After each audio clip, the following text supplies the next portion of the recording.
Clinton. I'm going to be interviewing Robert Hoeweler. It is September the 10th on a Thursday morning. We're in Houston, Texas. Mr. Hoeweler is with the C-66. And I'd like to ask you if you could start by telling us about your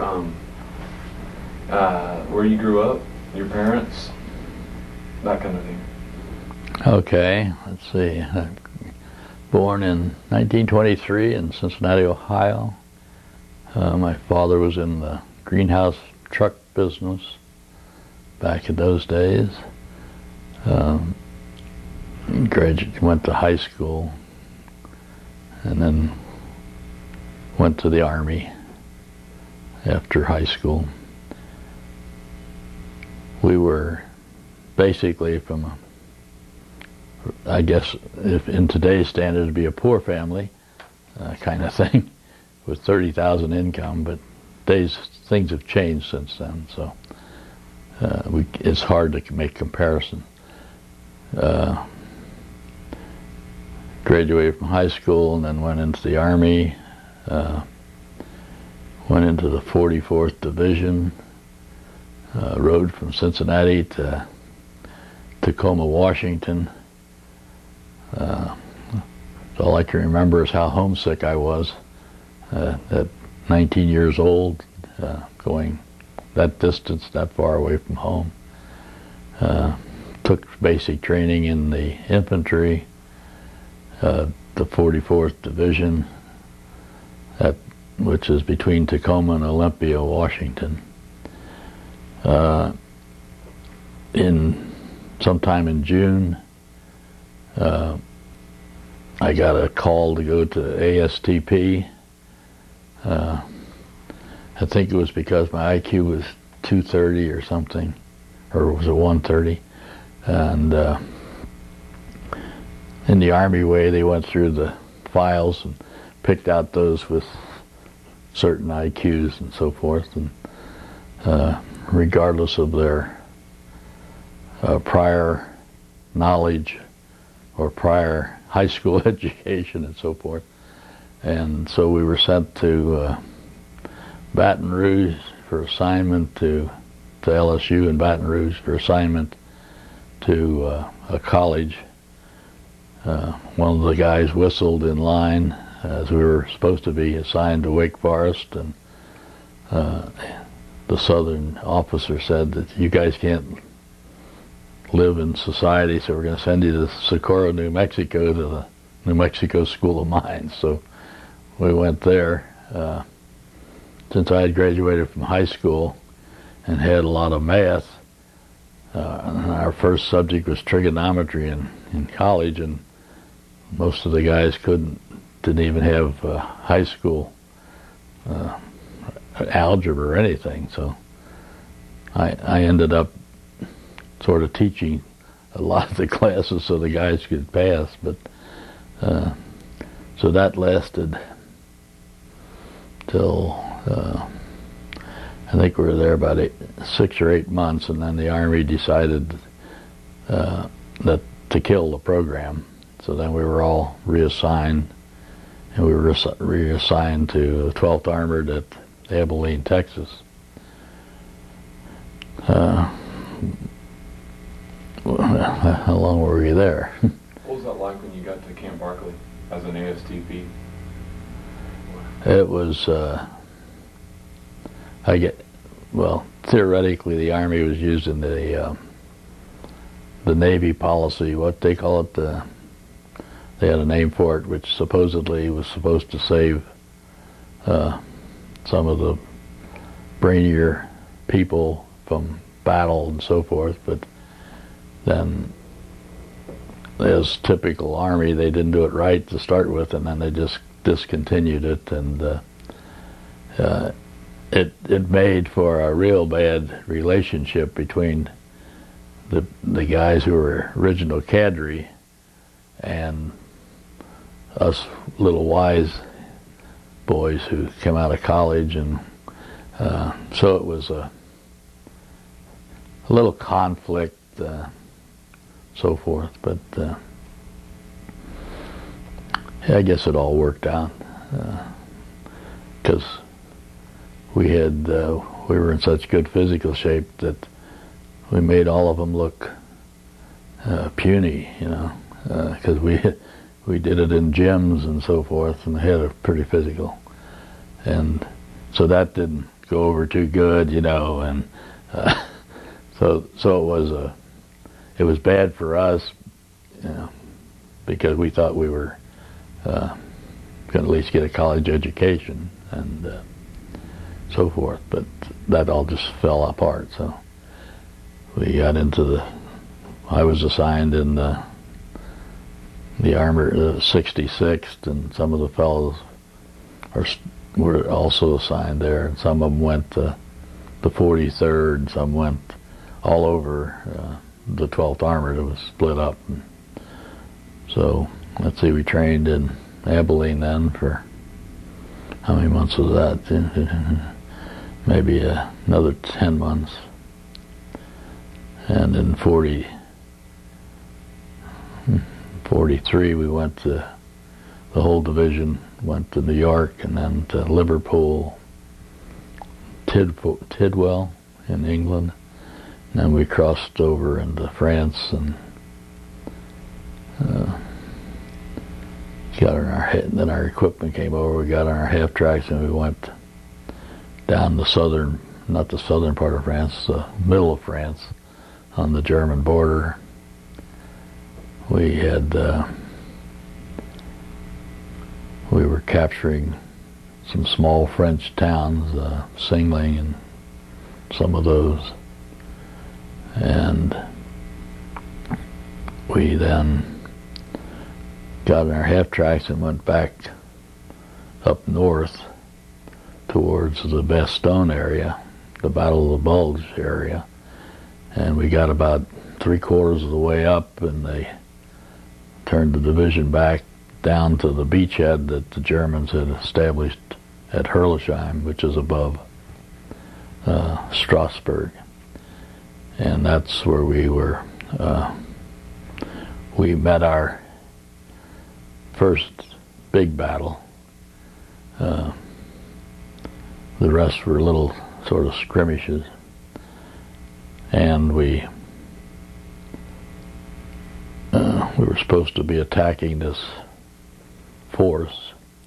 And typical, I have usually a pretty good memory, but I'm not so sure I got a good memory after talking to talking to guys over the years. But as I recall it, we were told that this was just a small little couple men the Germans floated over the Rhine River, and later on we found out that the 56th Infantry had been fighting for 2 weeks in the area and had gotten nowhere. But I guess either our division or our headquarters didn't know what they were doing, or they just wanted to lie to us, because that might be the only way to get you to go to the front or something like that. So we were supposed to do this surprise attack. 3 in the morning. The half tracks take us up, and we walked about 3-4 miles. Crossed the little channel from the channel went from the Zorn River over towards Gamschein, and we were doing pretty well. We put white sheets on because there's snow on the ground and a little camouflage. I was a company runner, so I was about 4 guys behind the captain, the acting captain at the time, and we ran into an outpost, and this is basically basically it was an error, because they captured the outpost and sent somebody back with him, take him back out of the area. And he then made a lot of noise and woke up the Germans, who then caught us in a crossfire. And we lost, I don't know, it was, I always thought it was about half the company, or half of both companies, in about 15 minutes. We turned the column because the acting captain somebody asked the German outpost where they were, so he pointed over that way. So we did the turn of columns, which always bunches everybody up. So we got caught in a machine gun crossfire situation and no cover, so we just sat there like shooting ducks in a barrel kind of thing. We were just trying to dig our heads into the ground, but you couldn't do that. But so, you know, it's easy to look back afterwards and say what you think are the mistakes, but we lost, I think the official count was 75 guys in about 10 minutes or something like that. And then the sun rose and it became light, and we were just sitting there, we'd land on a flat field like this table, and they were at snipers, and you didn't dare move. I moved once, and they put 6 of the best shots about a foot to my right that I've ever seen. I didn't move after that one. And we laid there for, I guess that was till about 3 o'clock, and the Germans came out to start taking boots off and so forth. And then they found that there were some of us alive yet, and we were taken prisoner then. For about the last 6 to 8 years, we've been rehashing where we were, what it was, you know, what was happening, what happened, and so forth. And when you're, is that somebody at the door? When you're trying to recall after 40 years, and then when you're in the Army, you basically know what's happening 20 feet to your right, left, and front and back, but that's about the extent of your knowledge of what's going on. So if you got 50 guys in a room trying to see what happened, they're each talking about a 20-foot square, and we've never really agreed on much of anything, and you start beginning to wonder if you lost all your mind anyway. So because when we were captured, I can remember specifically a entrenchment that the Germans dug, which had to be about 8 feet deep, 12 feet wide. It's almost 12 by 12 fox gun emplacement, and it had logs about a foot in diameter for a roof. And I said, "Did any of you fellas see that?" We walked right by it, you know. "No, I didn't see that," you know. And so you begin to wonder if you saw it. Yeah, you don't trust your memories anymore. So if it was in writing, it became gospel, which is history. But you're not so sure the guy who wrote it was very accurate. You weren't sure he, because I don't know how the morning reports afterwards came out with the figures they do, and I still don't agree with them, but that's neither here nor there. But that's part of the history stuff, where you're really relying on what the guy thinks he saw from a very narrow point of view, very narrow little area of his expertise and how long it was before he wrote it down, or how good he was at writing, interpreting, understanding the facts, or so forth. So I always look at history, and what's happening is maybe not too factual, but anyway, we were captured, and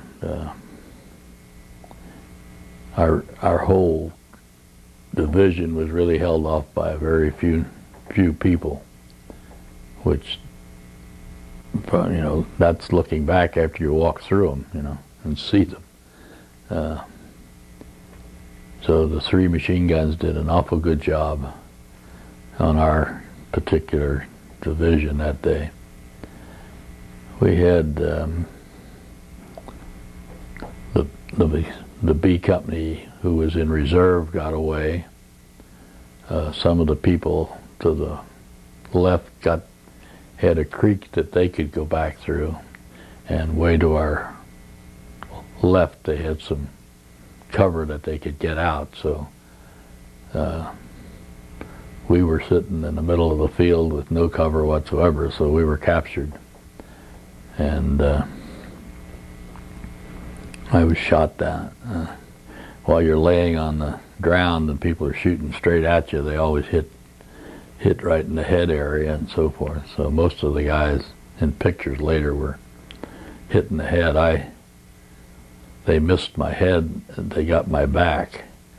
So I got about a 8-inch scar down my back. The bullet was an inch lower, I'd have been gone. So you can't really tell why I was chosen to live and they were chosen to die. And you can get in all that kind of arguments all you want, and you're not going to get too far.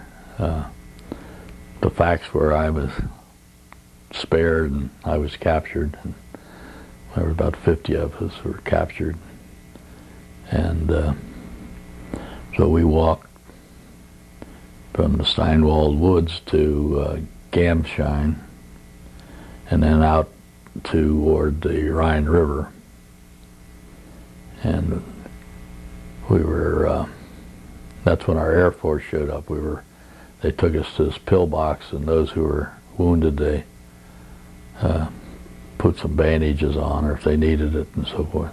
That's when our Air Force strafed us. So we were standing out in the middle of the field around the pillbox, and our Air Force showed up. They were supposed to be there earlier or something.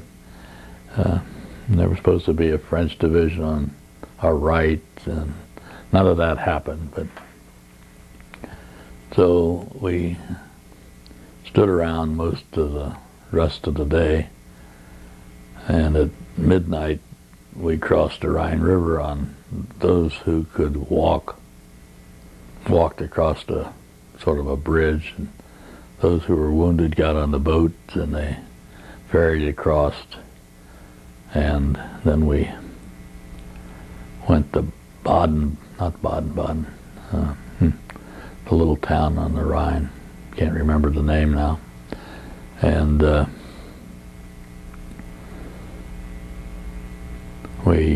then they started walking us the next day towards Stuttgart, and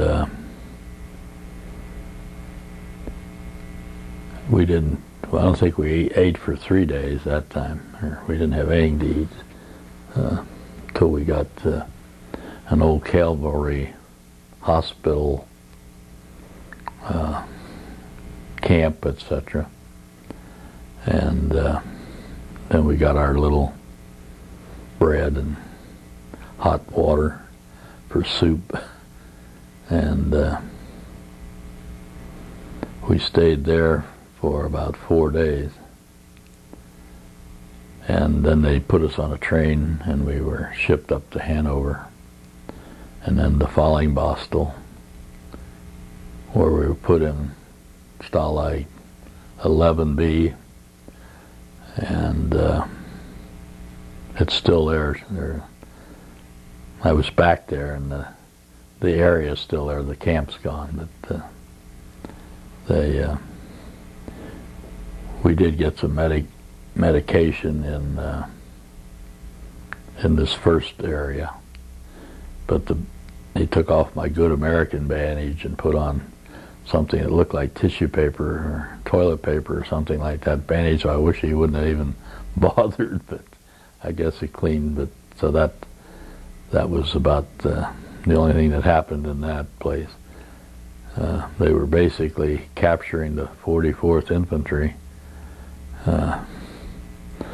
in big companies full. I don't know how they did that, but all during the time the 44th was coming in, that I used to be with back in the beginning, so I don't know what that story is. So we were put on the old little freight car, packed in. The one corner was the bathroom and stunk to high heaven, and when the Air Americans came over, the guards would run for cover, and we sat there like shooting ducks again, hoping our Americans didn't want to shoot the train. So that was, I think it took us 2 or 3 days. Now here somebody thought we walked from Stuttgart to Hanover, but that was his story. I don't know which is right, but as far as I was concerned, we were in a boxcar, and we got to Fallingbostel, which was a camp of maybe 10 to 20,000 prisoners, and was on the Russian-American line, from separating East and West Germany. And about a week later, we were picked out to go to a work camp in Hanover. We slept in a gymnasium in the suburbs of Hanover and went to Misburg gasoline refractory, where we were supposed to knock their concrete mortar off of bricks, and the Polacks would relay them around their gasoline and oil tanks, and then the Americans would come and bomb it the next day, and as soon as they got built up, they'd come and knock them down again. So we had a perpetual job. We didn't work too hard, but it was really better than being in a big camp. But the food was nothing. We basically were on a starvation diet. I weighed 180 and came out 155 or something like that. The fellows who went in at 185 who smoked came out at about 145. Because we they used to trade whatever cigarettes I got in half a Red Cross package once every month for food. So they were smoking instead of eating. That's when I decided cigarettes were habit forming. But we weren't particularly, being at the end of the war, we were killing chickens whenever we found them and stuff like that, if we could, but basically it was a starvation diet. They didn't treat the Americans bad. They treated their political prisoners pretty bad. The worst part was one day a political prisoner who had, I don't know what he was, what nationality he was. They ran over a cat with a truck, and it was flat as a pancake, and he went out to grab it to eat it, and they shot him. So, and you think, well, how can you stand there and watch such a thing in a zombie state of mind without reacting? And I can't answer that, but that's what we did. We all sort of stood there, did nothing. Didn't, I guess it gets into, so they did that, but I'm still alive, and if I go to help him, I'm going to be dead also, so what good's that going to do anybody? I don't know why, but it's a difficult thing, especially to try to remember it and figure out why you reacted that way, and so forth. But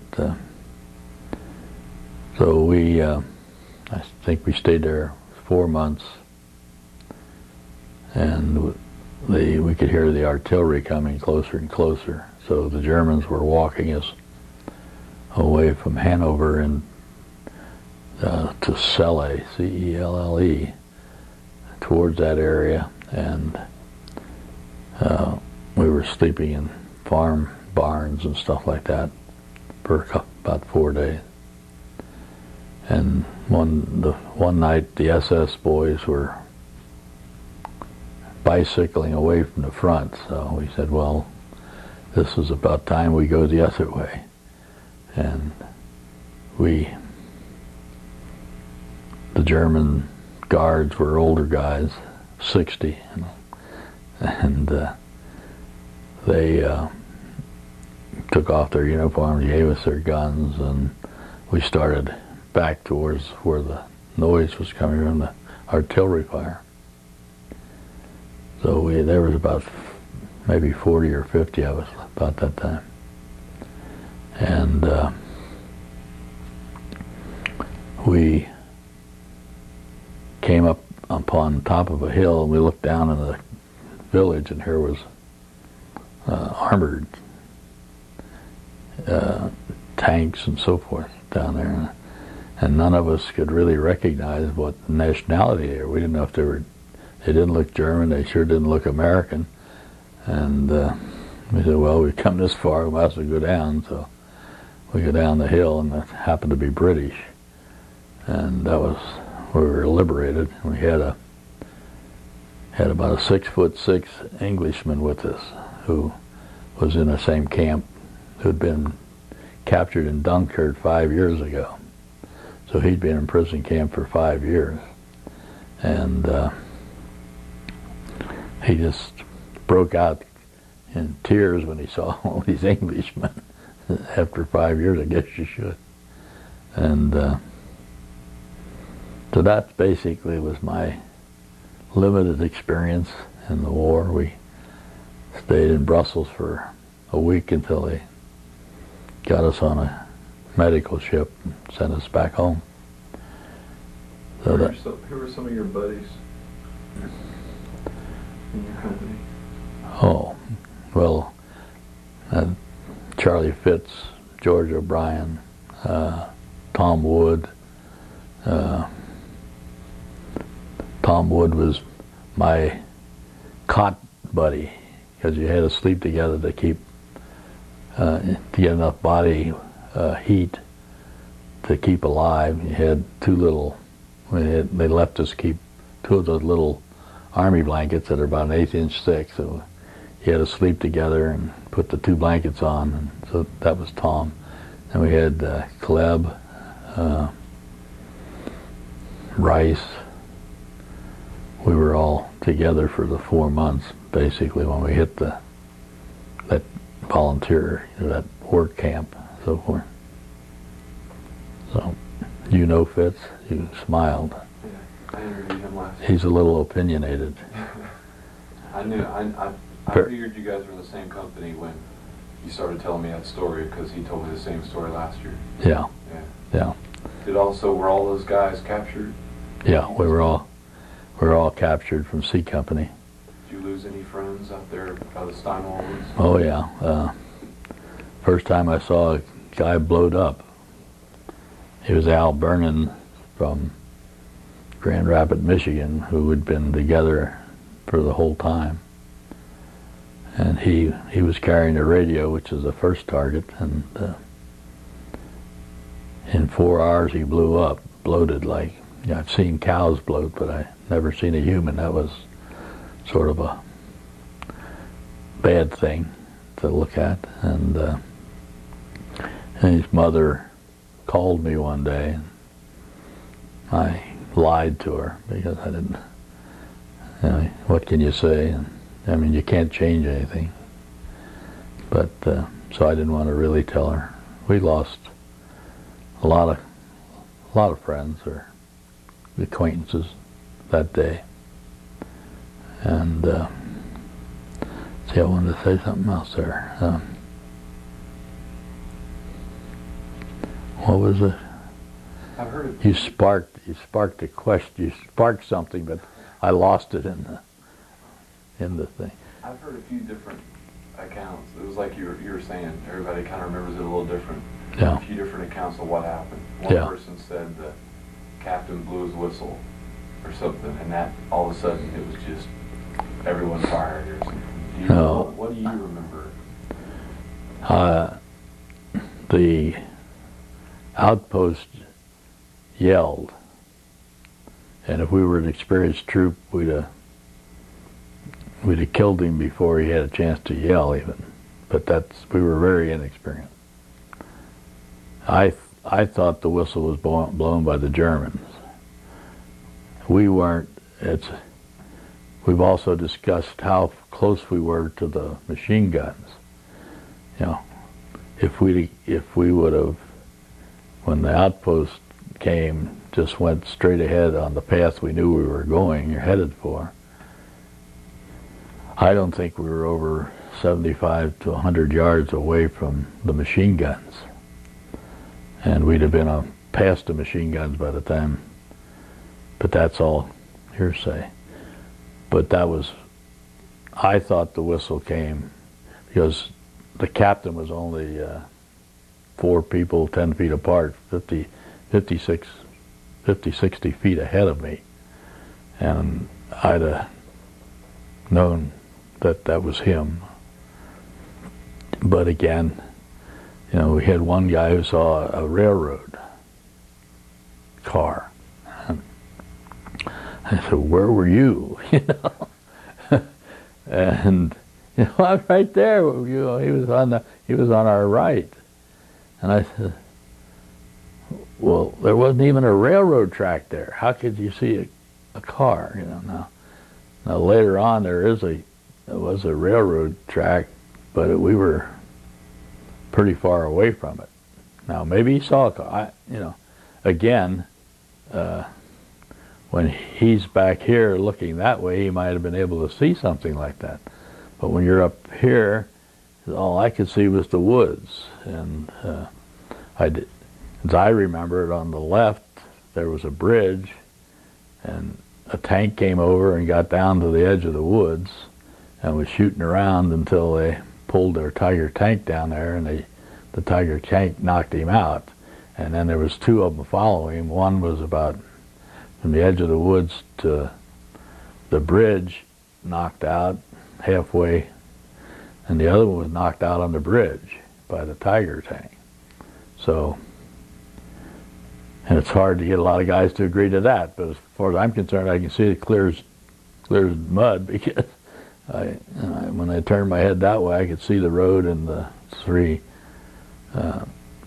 Now there's some pictures from the archives that indicate where the one tank was, but they don't show the other 2. And so I've been back there about 5 times in my life. I had worked in Germany after the war. We had a plant in Germany, so I would go over frequently, and you just can't recall what it is. There's a big lake there now that wasn't there, so maybe we were on the lake. But they said they did drag a tank out from the lake, or where the lake was. It's a sand pit now or something. But so it's been very disgusting, I guess, to spend so much time trying to reconstruct from memory. Now, 3 years ago, I went over with my son, who's a Civil War nut, and he's president of the Preservation of Battlefields. and he's on the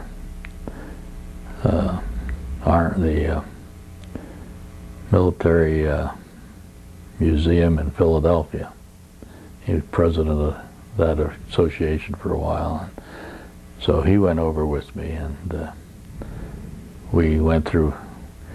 We hunted pillboxes that we couldn't see, but I couldn't picture the one we saw. It might have been the one, but we ran into about 6 pillboxes in the area, and but they didn't match my memory either. So maybe I just can't remember anymore. But again, you try. When you come out, you try to forget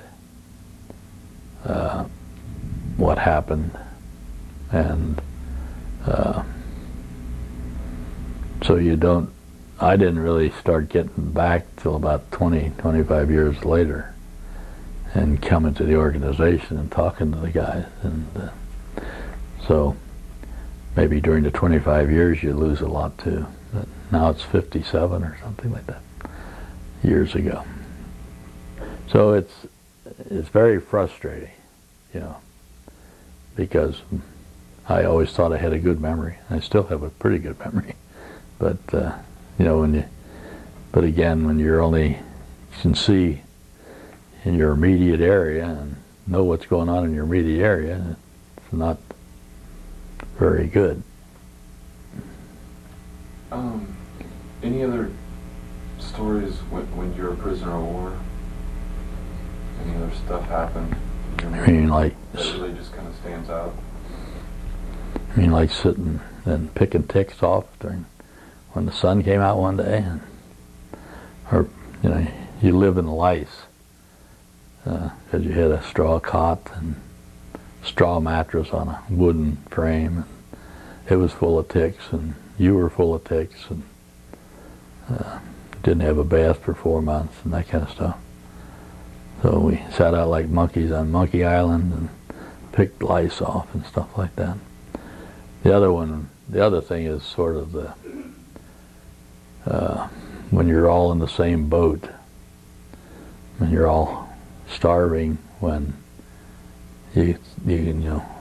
one of your buddies steals your daily ration or your little piece of bread or something like that, you start wondering how advanced civilization really is. You almost get to the dog-eat-dog kind of a relationship, even with your own people, which wasn't too nice, kind of thing. It also teaches the communication barrier, because we weren't allowed to have radios. The Polacks were allowed to have radios, and the French were allowed to have radios. So we tried to figure out what the news was. Well, they're talking French and Polack, and none of us knew anything about French or Polack. So I think it took about 2 hours to figure out that Frankfurt was surrounded, with drawing in the ground and circles. And this is somewhat like the Geek Talk today, and from my Geek Talk boys, you might as well be talking to the wall, and you get as much response. And that's why it's so difficult, and why a lot of the relationships get so bad between countries, and you're really not communicating, so you don't really know what you're saying to what he understands you're saying, unless you really know their language and so forth, which is very hard to do. Even if you have book learning French, why you don't know how to speak it, or you know some of the words, but you don't know what the meanings are a lot of times, and so you're offending them when you're really not trying to offend them, and so forth. So what was that stay in Brussels like? that was heaven. We got to eat. I didn't have a uniform anymore, an American uniform, so I got a British uniform issued to me. And when we came upon the Germans, they gave us some English chocolate, so I ate that chocolate bar quick. And I think it took 2 hours before I threw it up. You know, your stomach is so unused to food, and then you throw something as rich as a chocolate bar down, and up it comes. And but we stayed in there's a big old castle in Celle there for about 3 days, and then they took us down to Brussels, and we stayed there about a week until we got a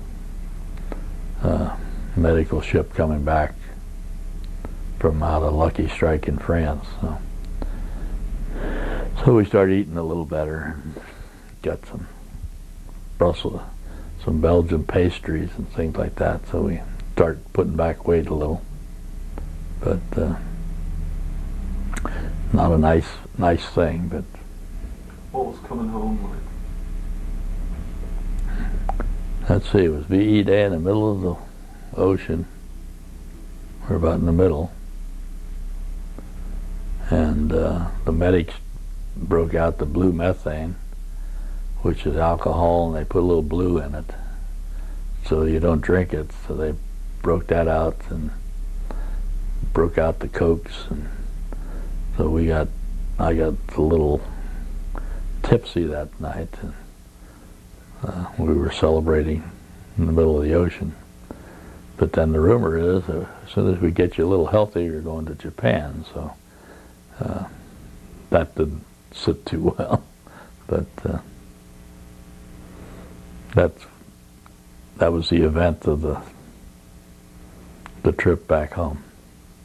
VE Day. What's that, May something? May the 5th, 6th, something like that. Where'd you come in when you got back to the States? Where did you come in, and what happened after that? We came in New York, and then I went with Tom Wood to Philadelphia to his home. We went down, and then I took a train ride back to Cincinnati, and I walked all the way home from which is about 3 miles with that duffel bag on my back. And my mother had just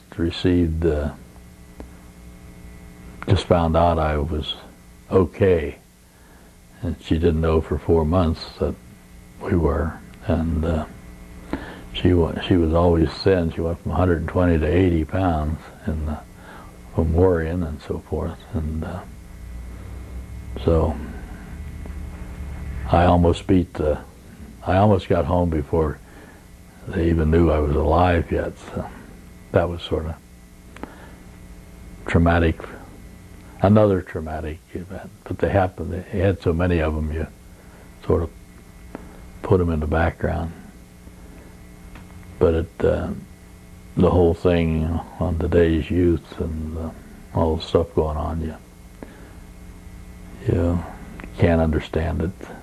Maybe Saving Private Ryan will bring a little something back to the sanity of the youth and the seriousness of war.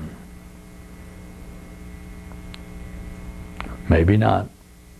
Did you see Saving Private Ryan? Yeah.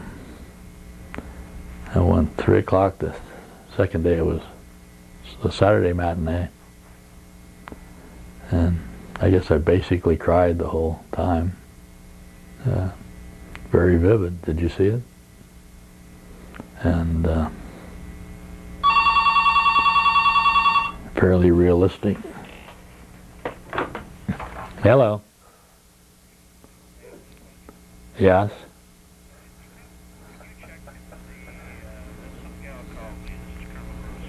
Okay.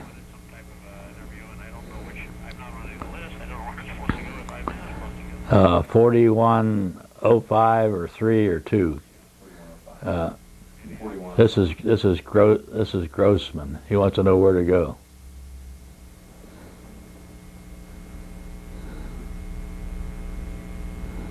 Tell him to come up here to 4105. Come to 4105.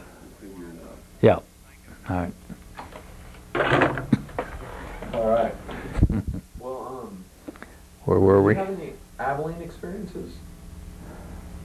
When you were out at Barkley, you ever make it into town or anything? Once in a while, What was that like? we'd go to Sweetwater. Yeah. Yeah, usually. Abilene was too crowded. If we went anyway, I don't know. Well, Sweetwater. Some of the guys said I think Abilene was dry or something, and they used to go. I didn't drink, so I don't know. But Sweetwater had a good USO, as I recall. That's where we used to go. Good swimming pool someplace, as I recall. But a lot of the older guys got married there and everything in Abilene. But my association with Abilene wasn't. I basically stayed at the camp instead of. That's what I was asking you. I was asking you, what was that like when you went home? Like when you said you walked 3 miles home. Was everybody home when you got there? Yeah, it's sort of a country road, or it used to be, and if you can imagine a country road in the city of Cincinnati. But all the friends lived all up and down the road, and so it was sort of like like revisiting, and they all wondered who that guy was walking up there with a duffel bag. But I didn't want to call him and have him come down to get me and stuff like that. So it was a nice day, lovely day to get home. And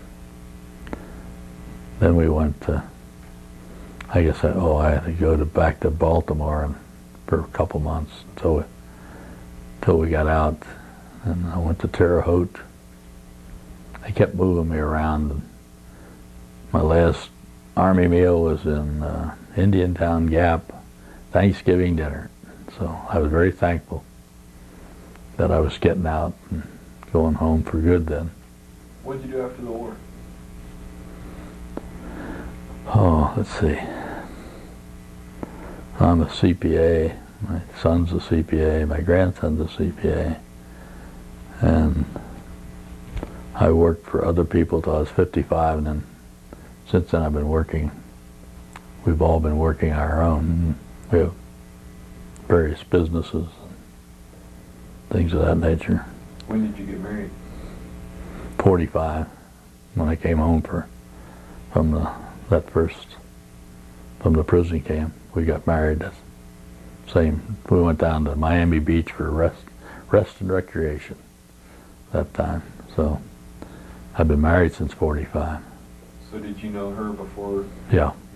Yeah. Did y'all write during the war? We were same high school and stuff, same area, same vicinity. So we got married then. But did you guys write much during the war? Hmm? Did y'all write back and forth during the war at all? Yeah, those dull letters. What did you do today? Sort of like asking your kid, what did you learn in school today? Oh, nothing. Yeah. So what do you write? We marched up and down.